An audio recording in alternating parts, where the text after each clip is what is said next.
මේ උත්සව කාලේ නෑගම් යනකොට දාන්න පොඩි මේකප් එකක් බලමුද.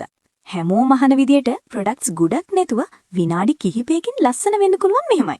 මුලින්ම ඔයාගේ මුහුණ හොඳින් පිරිසිදු කරලා මේ මේකප් එකට අවශ්‍ය විදියට සම හොඳින් සූදානම් කරගන්න. එතකොට මේකප් එක සම මතු පිට හරිම ලස්සනට පෙනේවි.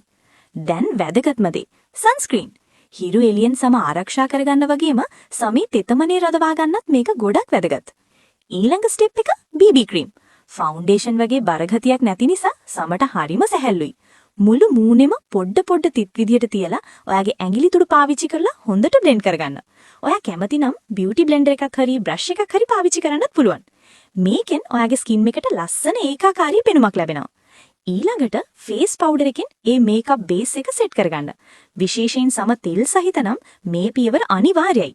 දැන් S2 ලස්සන කැපී පේන්න හොඳ මස්කාරා එකක් පාවිච්චි කරලා අයිබ්‍රෝස් පූලි එකකින් අයිබ්‍රෝස් දෙක ෂේප් කරගන්න. අවසානයේට ගැළපෙන ලිප්ස්ටික් එකක් තෝරගන්න.